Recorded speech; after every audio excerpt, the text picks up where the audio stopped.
I watched her hand 3 strangers a glossy brochure with my lake on the cover. My lake. My deed. My 15 acres that I bought back in 1998? And there she stood, Diane Ashford, HOA president, selling access like she owned it. She didn't see the camera hidden in the oak tree. She didn't know I'd already pulled my property records. And she had no idea that in 3 days, I'd lock that gate and call the cops. By the time the judge read her sentence, Diane learned something important. You can't sell what isn't yours. I pulled into my driveway that Sunday morning in December, expecting peace. The kind of quiet you only get at a private lake 15 acres deep into nowhere, where the only sounds are water lapping against the dock and wind moving through pine trees dusted with fresh snow.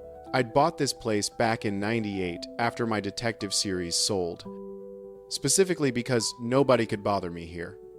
The December cold kept most people away. The HOA covenant stopped at my property line. I'd checked twice. I'd even hired a surveyor to walk the boundaries with me before I signed the deed, marking every corner with iron stakes driven deep into frozen ground.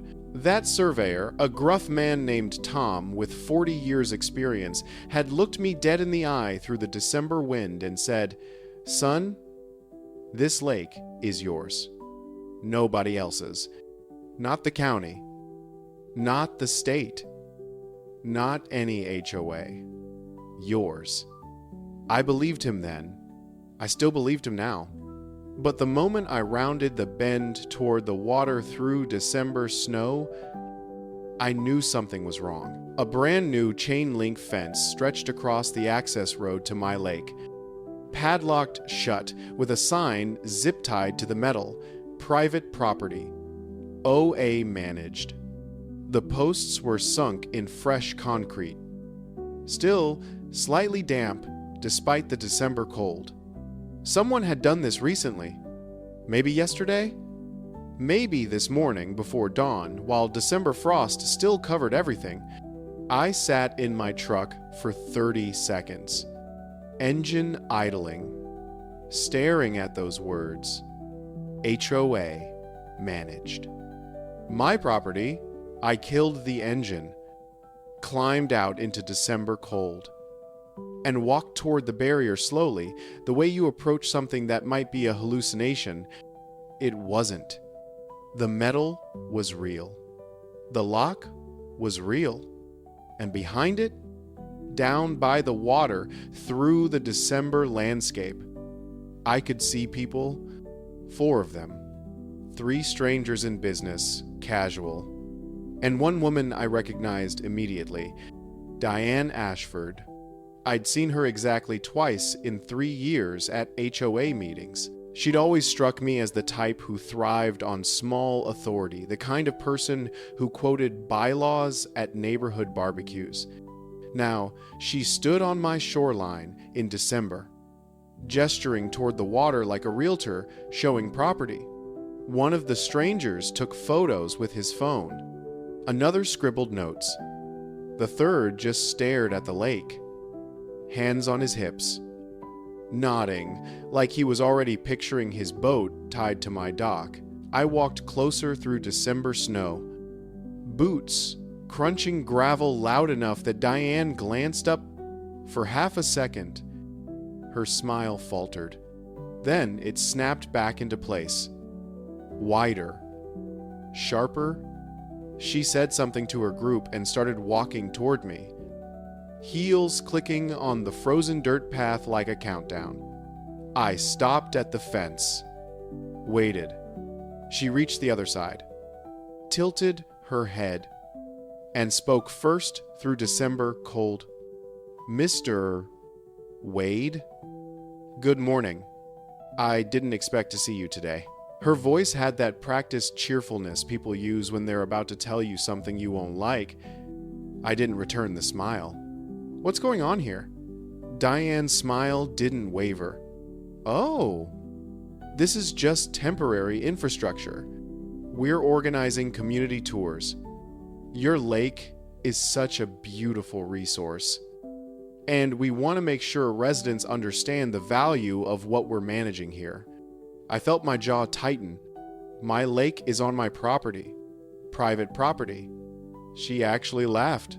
Well, that's a bit of a gray area, isn't it?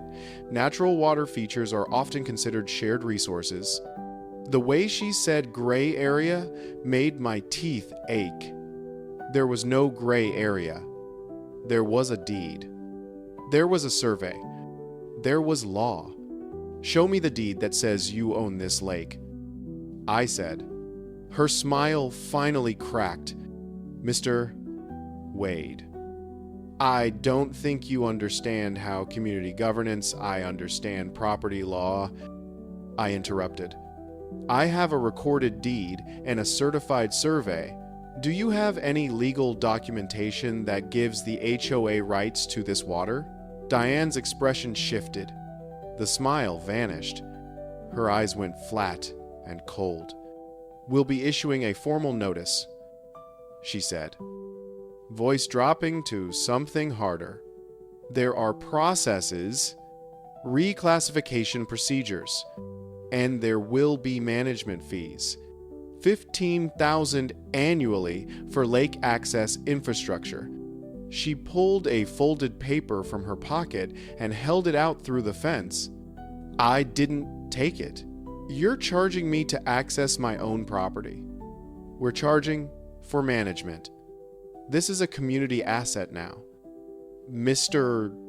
Wade, if you refuse to cooperate, we'll pursue legal remedies. I looked past her at the three strangers walking back toward the fence, clearly wrapping up their tour. One waved at Diane. She waved back. All smiles again. Then turned to me with that same cold expression. I suggest you think carefully. The HOA has resources, lawyers. Fighting us would be expensive and pointless.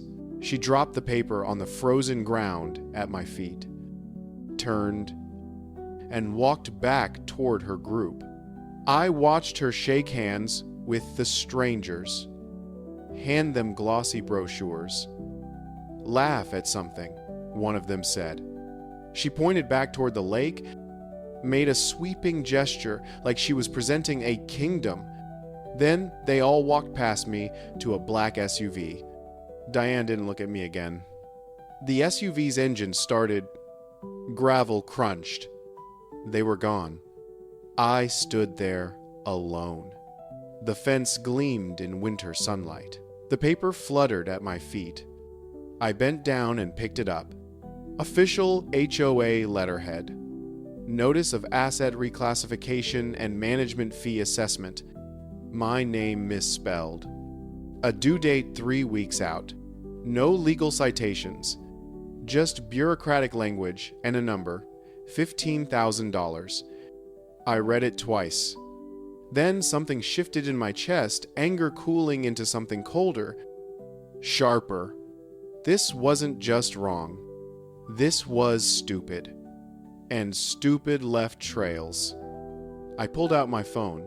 The camera I'd installed last month was still there, tucked into an oak tree 20 feet from the water's edge. Small, weatherproof, motion activated. I'd put it up after someone kept leaving trash near my dock. Now I had footage of Diane Ashford conducting what looked like a sales pitch on property she didn't own. I walked the perimeter, taking photos. Tire tracks. The brochure one of the strangers had dropped, half buried in frozen gravel. I could see the corner of a glossy photo water. Trees. My lake. The words lakefront development opportunity. I picked up the brochure with a tissue. Evidence. I took 15 photos, each time-stamped, GPS tagged. Then I drove home, watching the fence disappear in my rear view. The brochure sat on the passenger seat. glossy and damning. Diane Ashford had no idea what she'd just started. She didn't know about the camera. She didn't know I'd spent 2 years researching property law for a legal thriller that never got published. And she definitely didn't know that I don't lose when I'm right and I have proof. The first thing I did was open the safe in my office, the fireproof one I'd bought for documents I couldn't afford to lose. Inside was a thick manila envelope labeled Property 1247 Lakeview Drive. I spread the deed across my desk and read every word. Sterling Wade, hereafter referred to as grantee, does hereby receive all rights, title, and interest in the following described property. 15.2 acres, including all water features, mineral rights, and appurtenances thereto. Signed, notarized, recorded March 16th, 1998. I ran my finger along the text, including all water features. There it was in black ink. This was truth. This was law. This was mine. I pulled out the survey map next. The boundaries were marked in red. The lake was shaded blue. Clearly within my property lines.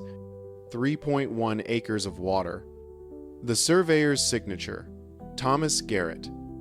Professional land surveyor. I remembered Tom walking every foot of this property with me, pointing out where the HOA covenant ended. Past this line, you're sovereign. They can't touch you unless you let them. I'd asked him to put that in writing. He had. I opened my laptop and searched the state's property law database. Title 42, Chapter 11, Section 4, 03. Riparian rights. The owner of land bordering a natural watercourse holds exclusive rights to the use and access of said water, provided the water lies entirely within the described boundaries of the recorded deed. I printed everything. Deed. Survey. Statutes.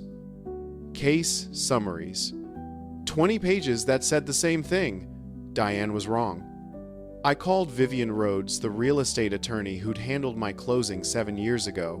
She answered on the third ring. Vivian Rhodes. Vivian. This is Sterling Wade. I don't know if you remember the lake property. 15 acres. Spring-fed lake. Of course I remember. What's wrong? I told her everything. The fence. The tour. Diane's threats. The $15,000 fee. Silence. Then, do you still have your deed and survey? Right in front of me. She exhaled. Then they don't have a case. What they're doing is trespass. If they're conducting tours and soliciting fees, that's fraud territory. So I'm not crazy. Vivian laughed. You're dealing with an HOA president who doesn't understand property law or doesn't care. Either way, she's liable. What do? Document everything. Photos, videos, recordings if legal. If she's running a scheme, you'll need proof. And Sterling, be careful. I searched one-party consent recording laws. Legal. I pulled up the HOA's website and found meeting minutes from 2 months ago. Buried in the treasurer's report, proposed budget amendment, infrastructure improvements and amenity expansion. $180,000. Approved by a 4-to-1 vote. No details. Just a number and vague description. I searched recent real estate listings. A half-acre lot 3 streets over was listed for $280,000 with canal access, a dry ditch with no water. But if that lot had lake access my lake, the price would double. This wasn't about managing assets. This was about money. Diane was trying to create value where none existed, using my property to do it. My phone buzzed. Email from Lakeview HOA, special meeting scheduled December 22nd to vote on Agenda Item 7, Boundary Expansion and Community Asset Acquisition. 10 days. They were going to vote on taking my lake. Officially. Like it was theirs to take. I spent the next 3 days watching through the hidden camera. Diane brought 2 men in their 60s. They stood by the water for 20 minutes while she gestured and handed them brochures. Tuesday, she came alone. Walked the perimeter. Took photos. Wednesday, another couple. The woman took notes while the man filmed with his phone. 4 tours in 3 days. I downloaded every second. Backed it up to 3 drives. Started a spreadsheet. Thursday evening. I drove back and found the brochure that couple had dropped. Full color. Professionally printed. Photo of my lake on the front. Lakefront Development Opportunity. Premium Water Access. SOA. Managed. Inside. Bullet points about 3 acres of pristine water. Spring-fed access. Exclusive lease agreements. At the bottom, managed by Lakeview HOA LLC. Lakeview HOA LLC, not the Homeowners Association. A separate company. I searched the Secretary of State's Business Registry, registered 8 months ago. Officers, Diane Ashford. President, Grant Ashford. Treasurer, Shay Dalton. Secretary. Grant was Diane's husband. Shay was on the HOA board, a shell company trying to sell access to my property. I kept digging. The company listed real estate development services. Development, not management. I found 3 lots recently purchased by Lakeview Development Group LLC, same business address as the HOA office. Friday afternoon.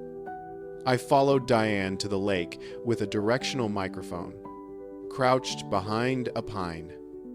I recorded her conversation with a man I didn't recognize.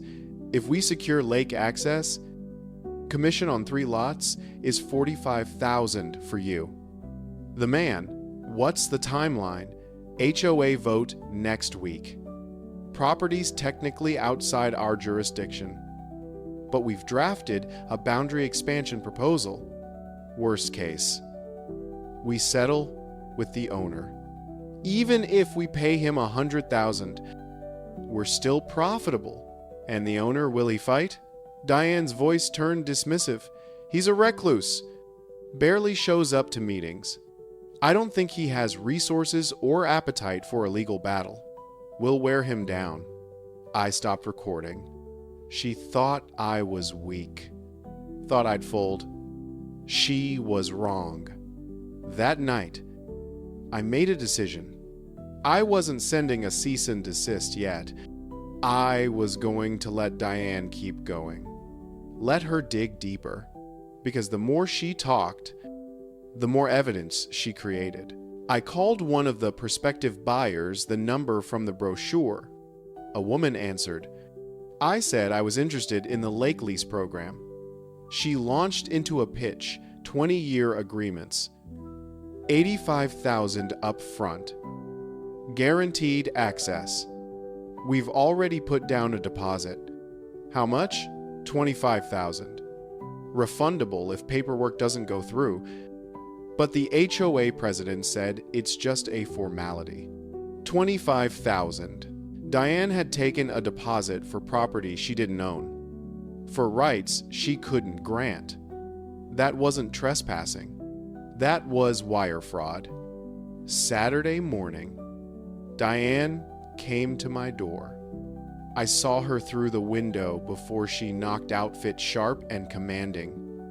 Hair styled perfectly. Heels clicking on my steps. She had a folder and a smile that didn't reach her eyes. I opened the door. What's going on? Do you have a moment? I didn't step aside. Just stood in the doorway. Her smile flickered. I wanted to discuss the lake situation. I think there's been a misunderstanding.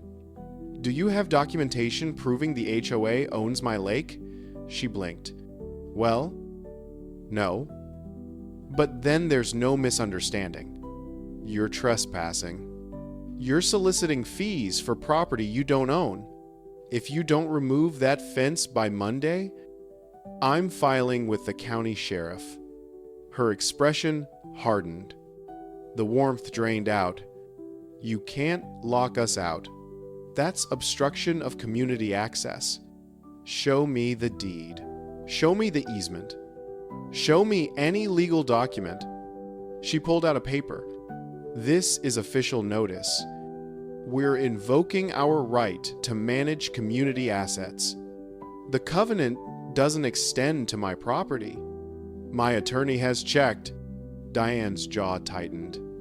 If you refuse to cooperate, we'll pursue legal action. Fines. Liens. We have resources. So do I.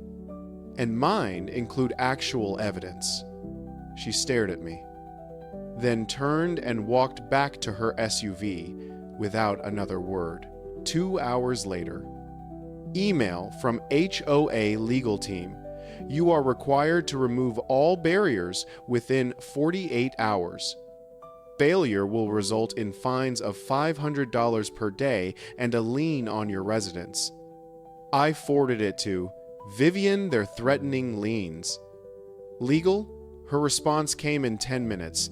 Absolutely not. Covenant doesn't give lien authority over non-covenant property. This is intimidation. I'm drafting response. Do not comply.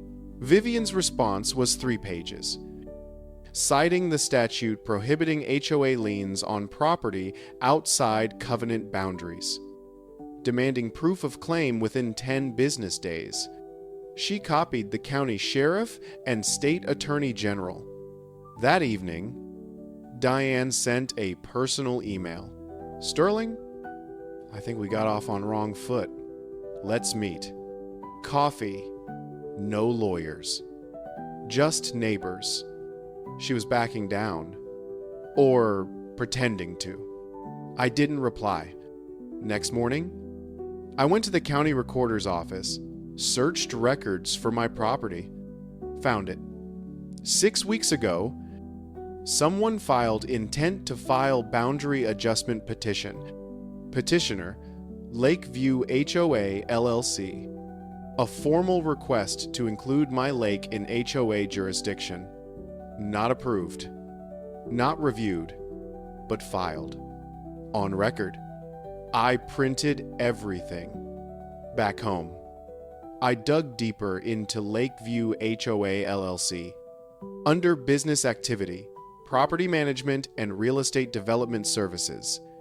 The company had no assets, no revenue, no employees. A shell. I found property records showing 3 lots purchased by Lakeview Development Group LLC, same address as the HOA office.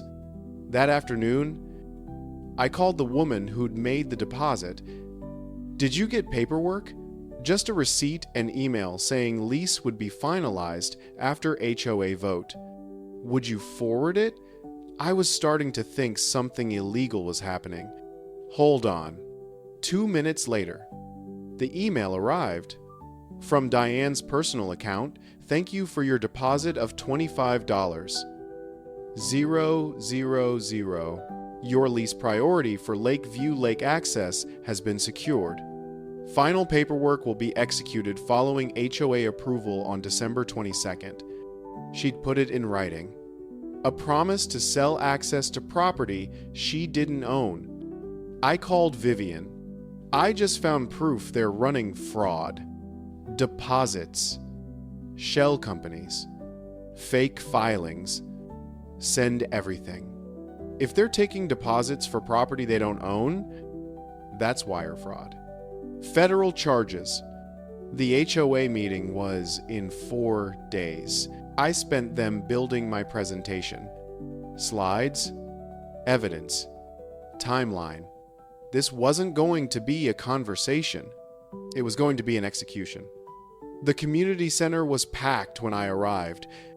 42 people more than I'd ever seen at an HOA meeting. Diane sat at the front with Grant and Shay, shuffling papers, whispering. She looked up when I walked in. Her face went blank. Then she smiled too wide. Too fast. I took a seat in the third row, set my laptop bag down, didn't smile back. Diane called the meeting to order at 7 sharp. Roll call. Minutes. Treasurer's report. Then, agenda item 7, boundary expansion and community asset acquisition. The room went quiet. She stood, passing papers down the rows. Our community has a valuable natural resource that's currently underutilized. The lake on the Wade property has been used informally by residents for years. We believe it's time to formalize that access through proper management. Quinn raised her hand. Diane ignored her. We've consulted legal experts who confirm natural water features can be reclassified as community assets. The vote tonight is to approve this expansion and authorize the board to proceed with legal filings. Quinn stood. I'd like to hear from Mr. Wade. Diane's smile tightened. This isn't about one resident. He owns the lake. Quinn said sharply. Doesn't he get to speak? Half the room murmured agreement. Diane looked at me. Calculating. Fine. Mr. Wade. You have 5 minutes. I stood, walked to the front, opened my laptop. I'll need the projector. Grant fumbled with cables. The screen flickered on. First slide, photo of my deed. Zoomed on the legal description. This is my property deed, recorded in 1998. It clearly states I own 15.2 acres, including all water features. That means the lake is mine, not the community's, not the HOA's, mine. Next slide, survey map. Lake boundaries highlighted in red. This is a certified survey confirming the lake sits entirely within my property lines. The HOA covenant stops here. I pointed. It does not extend to my land. Diane stood. Mr. Wade, I'm not finished. Next slide. HOA covenant documents. Relevant section highlighted. Section 4 explicitly states HOA authority applies only to properties within designated boundaries. My property is not within those boundaries. This is public record. I looked at Diane. So when you say the lake can be reclassified, you're either lying or you don't understand the law. Dead silence. Diane's face flushed red. Grant started to stand, but she waved him down. Next slide. Photo of the brochure. This is a brochure your president distributed to potential buyers. It advertises access to my lake. Price $85,000 for a 20-year lease.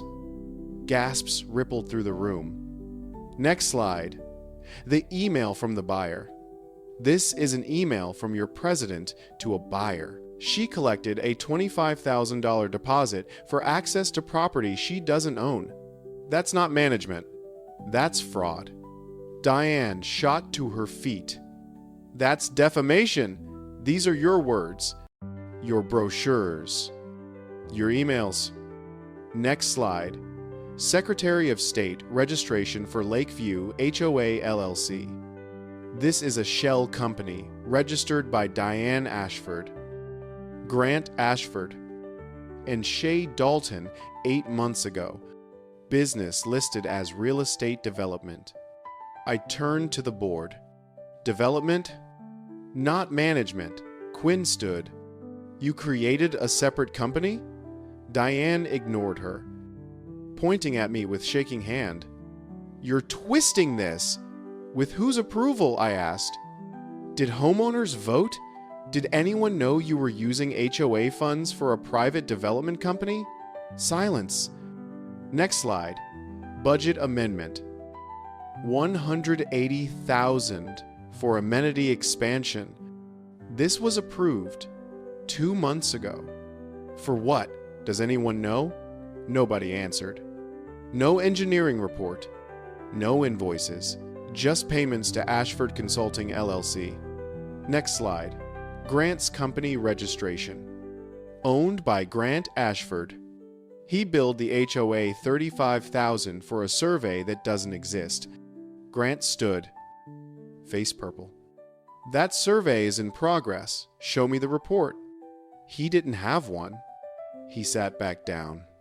Preston raised his hand. "So the board created a company, used HOA money, and started selling access to someone else's property?" I nodded. "Exactly." The room erupted. Questions. Demands. Confusion. Anger. Diane banged her gavel, but nobody listened. Quinn stood on her chair. "I move to recall the board immediately," 12 people shouted agreement. Second, Diane tried to regain control. "This is out of order. You want procedure?" Quinn shot back. All in favor of removing Diane Ashford, Grant Ashford, and Shay Dalton. "Say aye," the room roared. A few scattered nays. 2 abstentions. Diane stood frozen. Gavel raised. Face chalk white. Preston addressed the room. "We need interim board. Nominations? Quinn for president. Preston for treasurer. Iris for secretary. Votes passed in 5 minutes. Diane, Grant, and Shay were out. Diane gathered papers with shaking hands, walked toward the door. Grant and Shay followed. Nobody spoke as they left. Door swung shut. Quinn looked at me from the front table. "Thank you." I closed my laptop. "Thank you for listening." That night, my phone buzzed. Unknown number. "This is Shay Dalton. I need to talk." Diane lied to the board. "I have emails." I replied, "Tomorrow, 10 a.m. Coffee shop on Main." "I will." Diane's coalition was crumbling, and I hadn't even called the police yet. Shay was waiting when I arrived. Hands wrapped around coffee like she was trying to absorb its warmth. She looked smaller than I remembered. Shoulders hunched. Eyes red-rimmed. Vivian sat across from me. Notebook ready. I'd asked her as witness. I didn't know what Diane was doing until the meeting. Shay said. Voice shaky, "I thought the infrastructure fund was legitimate. Vivian's pen didn't move. But you signed documents for Lakeview HOA LLC. You're listed as secretary." Shay nodded. Eyes filling. She told me it was for managing community projects. She said we needed separate entity for liability reasons. I didn't ask questions. I trusted her. What changed? Shay pulled out her laptop. I went through my emails last night. Found things I didn't remember seeing. She opened a folder. First, email. 6 months ago. Subject, Lake Strategy. From Diane. Wade Lake is outside covenant, but he never attends meetings. If we act fast, we can establish adverse possession claims before he notices. Grant's engineering survey will show boundary ambiguity. Cost $35,000 but worth $600,000 upside. Vivian stopped writing. You received this? Shay nodded miserably. I don't remember reading it. I get so many emails. Next one. 4 months ago. From Diane. Grant-confirmed survey will show boundary ambiguity. Cost $35K, but worth it for $600K upside. 2 months ago, Colby found 3 buyers. We can pre-sell leases. Use deposits to fund legal defense if Wade notices. My hands tightened. Pre-sell leases. Legal defense. She'd known it was illegal and planned for it anyway. Vivian's voice was clinical. Shay, are you willing to testify? Under oath if necessary? Shay looked at her. Then me. Yes. I don't want to be part of this. I didn't know. But I should have. I'll cooperate fully. We'll need copies of everything. Shay started downloading files. I called the realtor from the brochure. Put him on speaker. Colby speaking. This is Sterling Wade. I own the lake you've been selling access to. Long silence. Vivian leaned toward phone. This is Vivian Rhodes. Mr. Wade's attorney. We have emails showing you arranged buyers for lake access leases. Lying now would be bad idea. Another silence. Diane told me access was legally cleared. She said HOA had water rights. Did you verify that? He didn't answer. Mr.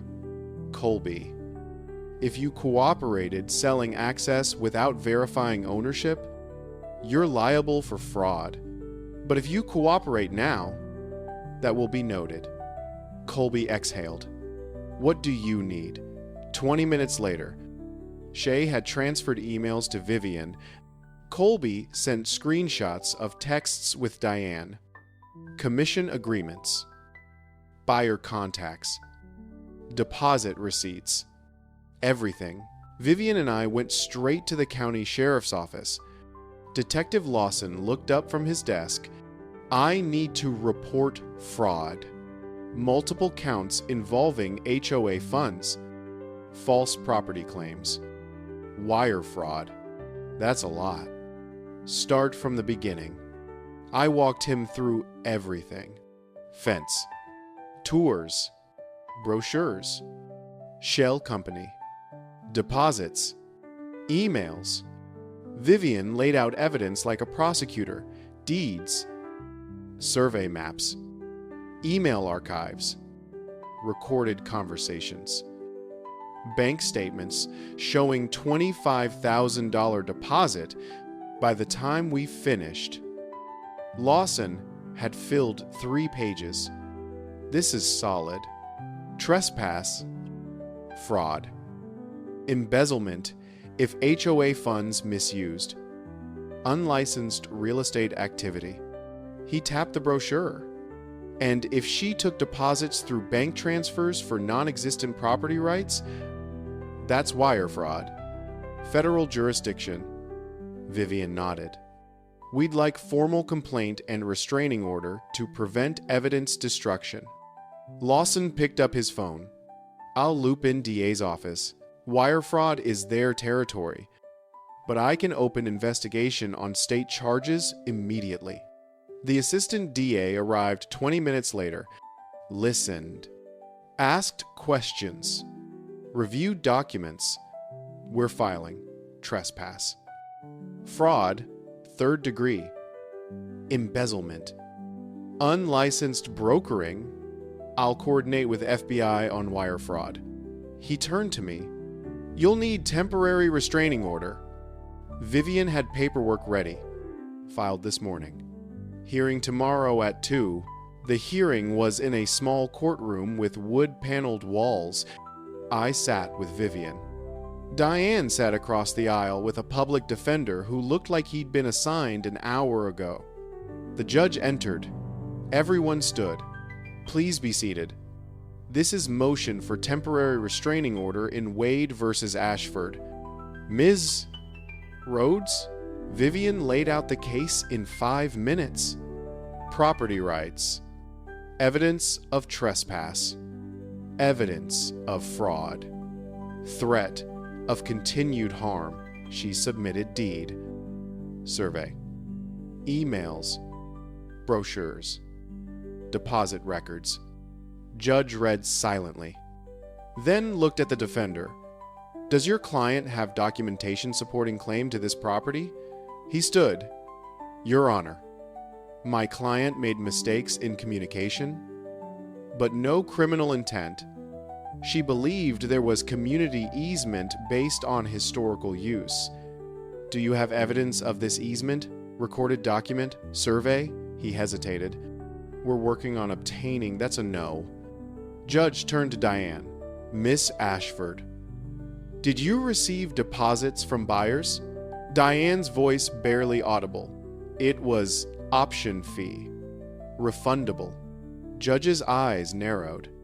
Option fee for property you don't own. That's fraud. Ms. Ashford. She closed the file. Temporary restraining order granted. Ms. Ashford. Mr. Ashford. And any agents are restrained from entering, advertising, or claiming rights to property at 1247 Lakeview Drive. Violation will result in contempt charges. Effective immediately. Gavel bang. Over in 10 minutes. Outside. Vivian made calls to Lawson TRO. Granted. You're clear to proceed. To the Ada, Judge agreed. Full restraining order in place. 2 days later, my phone rang at 7 a.m. Turn on the news. I did. Local station. HOA president arrested on fraud charges. Screen showed Diane being led from her house in handcuffs, face pale and blank. Multiple felony counts. Fraud. Embezzlement. Unlicensed real estate activity. Grant arrested at his office an hour later. That afternoon, Diane's lawyer sent settlement offer $100,000. Public apology. Agreement never to hold HOA office again. Vivian forwarded it. Your call on civil settlement. Criminal charges proceed regardless. I thought long. Then replied, counter, $120,000 for legal fees and damages. Public apology, published in local paper and HOA website. Lifetime ban from any HOA leadership or property management. Grant refunds $35,000 to HOA. Diane's lawyer accepted within an hour. Apology letter published 3 days later. Brief. Stilted. Clearly written by attorney. But there, in print, Diane Ashford admitted she'd overstepped. Misused funds. Violated my rights. The trial was 6 months later. I sat in the gallery, watching Diane and Grant led and wearing business attire that looked too big now. Diane had lost weight, face hollow, eyes sunken. Grant kept his gaze on the floor. The Ada rose. Your Honor, defendants wish to enter plea agreements. Judge looked at Diane's lawyer. Is that correct? He stood. Yes. Ms. Ashford pleads guilty to 2 counts, fraud 3rd degree, and 1 count embezzlement in exchange for reduced sentence. Grant's lawyer nodded. Mr. Ashford pleads guilty to conspiracy to commit fraud. Judge reviewed agreements silently. Ms. Ashford, do you understand by pleading guilty you waive right to trial? Diane stood. Voice barely audible. Yes. Your Honor, do you admit you solicited deposits for property access rights you did not possess and misused homeowners association funds for personal gain? Diane's hands shook. Yes. Mr. Ashford, do you admit you knowingly participated in scheme to defraud homeowners and buyers? Grant nodded. Yes, Your Honor. The court accepts guilty pleas. Sentencing will proceed. She opened another file. Ms. Ashford, you are sentenced to 18 months county jail, suspended to 12 months with good behavior, 3 years probation, 200 hours community service, lifetime ban from serving in any HOA leadership capacity. You will pay restitution to victims. Diane's face crumpled, but she didn't cry, just nodded. Mr. Ashford, you are sentenced to 1 year county jail, suspended with probation, 2 years supervised release, restitution of $50,000 to Lakeview HOA for fraudulent invoicing. Grant's shoulders sagged. Judge looked at the ADA. Does victim wish to make statement? He gestured toward me. I stood, walked to the witness stand, swore to tell truth. Your Honor. Diane Ashford didn't just violate my property rights. She violated trust of an entire community. She used her position to bully people, silence, dissent, profit from a scheme that hurt multiple families. I glanced at Diane, staring at the table. Many people were afraid to speak up because they didn't have resources to fight back. I was fortunate. I had savings, time, knowledge. But not everyone does. I looked back at the judge. This sentence isn't just about punishing one person. It's about sending message that no one, regardless of title or position, is above the law. Power without accountability is tyranny. In a community that destroys trust, safety, and basic dignity we owe each other. I paused. I hope this case reminds people that standing up for what's right, even when it's hard, even when it's expensive, is always worth it. Because if we don't, people like Ms. Ashford will keep taking advantage of those who can't defend themselves. Judge nodded slowly. Thank you. Mr. Wade. I returned to my seat. Judge addressed Diane. Ms. Ashford, do you wish to say anything? Diane stood, lawyer's hand on her elbow. Voice cracked. I'm ashamed. I let greed and ego control me. I hurt people who trusted me. I have no excuse. I can only say I'm sorry and hope someday Mr. Wade and the community can forgive me. Judge's expression didn't soften. Ms. Ashford, forgiveness is personal matter. Legally, you've caused significant damage, financial, emotional, and to integrity of community governance.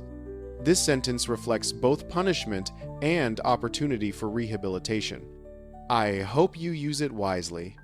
Gavel bang. Court adjourned. I walked out into afternoon sun, stood on courthouse steps. Vivian joined me. That was a good statement. I nodded. She looked at me. Real Estate Commission suspended Colby's license 2 years and fined him $15,000. Good. Vivian smiled slightly. Justice isn't always fast. But when it comes, it's thorough. My phone buzzed. Text from Quinn. New HOA bylaws passed. Unanimous vote. Financial transparency. Term limits. No self-dealing. Thank you for everything. I showed Vivian. She read it. Nodded. That's the legacy, not the trial. The reforms. I put my phone away. Looked out at the city. Somewhere. Diane was processing what the next year would look like. County jail. Probation. Community service. A record that would follow her forever. Grant faced the same plus financial ruin from losing his business and paying back $50,000. Their house had gone into foreclosure. I'd heard through Quinn they were separating. Divorce papers filed quietly last month. I felt no satisfaction. Just quiet acknowledgement that consequences were real. Actions mattered.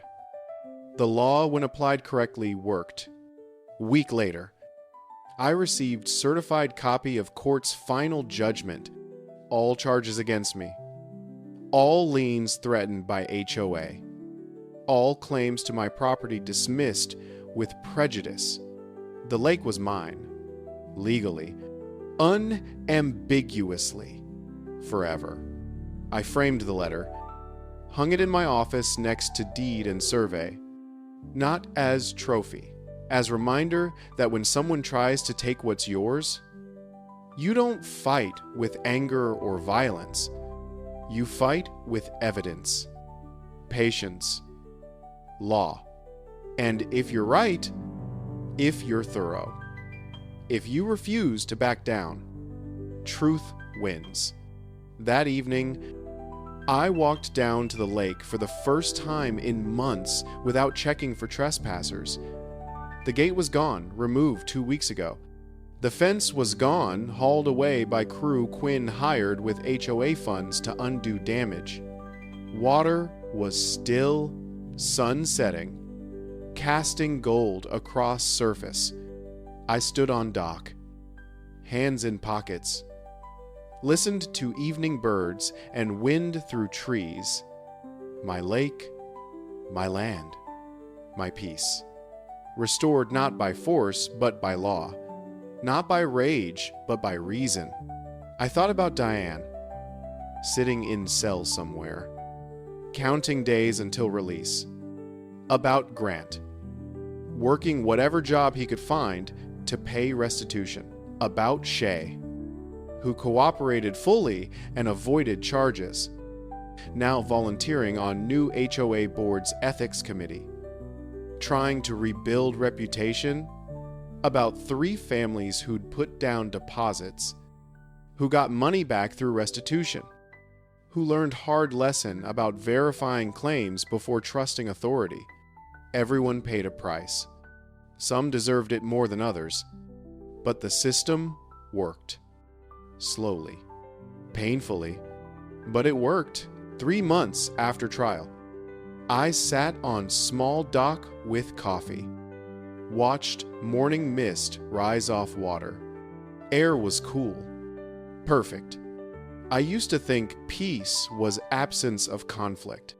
Now I knew it was something you built. Something you defended. Something you earned. Lake looked same as a year ago, but I wasn't same. I'd learned what I was capable of when pushed. That standing up for yourself wasn't selfish, it was necessary. That silence in face of injustice wasn't neutrality. It was complicity. My phone buzzed. Community meeting tonight. Final vote on new playground equipment. Bring ideas. I smiled. Typed back, I'll be there. Year ago, I would have skipped it. Would have told myself HOA meetings weren't worth my time. But Quinn had changed things. New board actually functioned like community organization instead of personal fiefdom. Meetings started on time. Budgets were transparent. Votes were fair. Nobody was afraid to speak up. Attendance had tripled. People cared because they knew their voices mattered. That was Quinn's doing. And Preston's and Iris's, they'd taken something broken and made it work. HOA dues had dropped from $450 monthly to $250 after cutting unnecessary expenses. Infrastructure line had disappeared entirely. Real projects replaced fake ones. Playground renovation. Walking trail maintenance. Better lighting at community center. Things people could see and use. Things that made sense. I donated $30,000 from settlement to park improvement fund. Not because I had to. Because I wanted to. Because I'd seen what happened when leadership hoarded power and resources. Generosity was antidote to greed. Transparency was antidote to corruption. Community was antidote to isolation. 2 weeks ago, I hosted Lake Day. Sent invitation to entire neighborhood. Families, welcome. Bring food. Bring kids. Come see water you've heard so much about. 40 people showed up. Children ran along shore. Parents spread blankets on grass. Someone brought portable grill and cooked burgers. I set up simple liability waiver station at entrance just to cover myself legally. Nobody complained. They signed, smiled, thanked me for opening my property. It felt strange at first, having that many people on land I'd fought so hard to protect.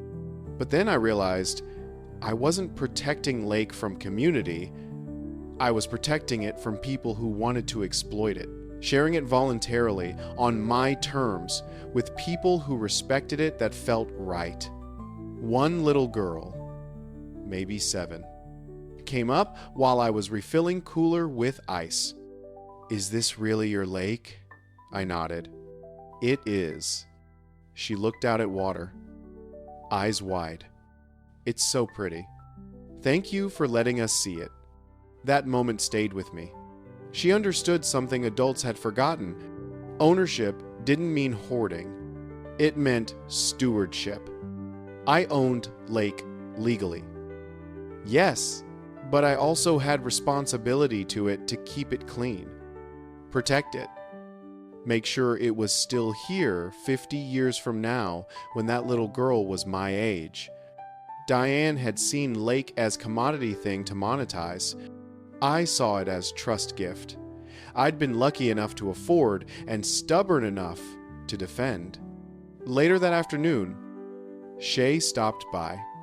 I saw her walking up driveway, hesitant, like she wasn't sure she'd be welcome. I met her on porch. She held out small bakery box. I made cookies. Wanted to apologize again. I know, I've already said it. But I need you to know I mean it. I took box. You did right thing in the end. That's what matters. She looked down at her hands. I should have paid attention sooner. Should have asked questions. I let Diane steamroll me because it was easier than pushing back. I nodded. A lot of people did. That's how people like her gain power. They count on everyone else being too tired or scared to fight. Shay met my eyes. You weren't. I shrugged. I was lucky.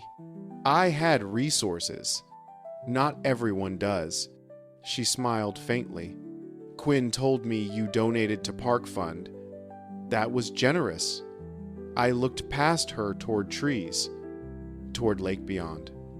I didn't do this for revenge. I did it because it was right. And once it was over, staying angry felt like giving Diane more power over me. I don't want that. Shay nodded slowly. She ruined her life. Grant's too. I'd heard updates through Quinn. Diane had served 8 months. Been released early for good behavior. She'd moved 2 towns over. Living in small apartment. Working retail. Grant had finished probation. Relocated out of state. Trying to rebuild career somewhere. His name wasn't attached to fraud conviction. Their marriage hadn't survived. Neither had their reputations. I don't take pleasure in that, I said. But I don't regret it either. They made choices. They faced consequences. That's how it's supposed to work. Shay thanked me again and left. I took cookies inside, set them on counter, looked out window toward lake. Water glittered in afternoon light. Mine, still mine. Always mine. Week later. I got call from state legislator I'd never met. She'd read about case in local news. Wanted to talk. Your story highlighted real problem. HOA abuse is rampant and there's not enough accountability. I'm drafting bill HOA Accountability Act. Stronger transparency requirements. Criminal penalties for embezzlement. Easier recall processes. I'd like to invite you to signing ceremony if it passes. I told her I'd be honored. Bill passed 4 months later with bipartisan support. I stood in state capitol, surrounded by legislators and reporters, while governor signed it into law. She shook my hand. Your courage didn't just protect your property. It protected thousands of homeowners across state who might have faced same abuse. I didn't feel courageous. I felt like someone who'd done what needed to be done and gotten lucky system worked. But I accepted compliment because I knew what she meant. Standing up mattered. Speaking up mattered. Fighting back, not with violence or rage, but with evidence and patience and faith in law that mattered. On drive home, I thought about what I'd learned. That power unchecked becomes tyranny. That silence enables abuse. That community only works when people care enough to hold each other accountable. That justice doesn't come from revenge. It comes from truth, from persistence, from refusing to let bullies win just because fighting back is hard. When I got home, Quinn was sitting on porch steps. Heard you met Governor? She said. Grinning, I sat beside her. News travels fast. She laughed. Small town. You're famous now. I shook my head. I'm not interested in fame. I just wanted my lake back. Quinn looked out toward trees. You got more than that. You got whole community back. I thought about that. About new board. About reforms. About transparency. About trust slowly rebuilding. We got it back. I corrected. You. Preston. Iris, you did hard work. I just started it. Quinn stood. Brushed dirt off jeans.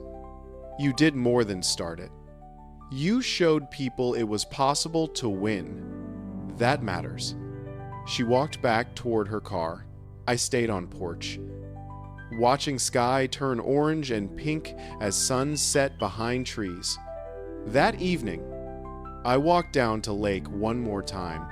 Water was calm, reflecting last light of day.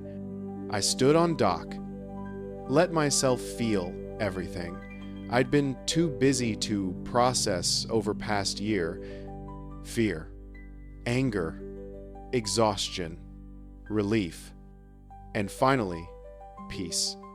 This lake was mine, but it was also part of something bigger, community that had learned to hold leaders accountable, legal system that, when used correctly, protected powerless. Story that would remind people long after I was gone that you don't have to be loudest or richest or most powerful to stand up for what's right.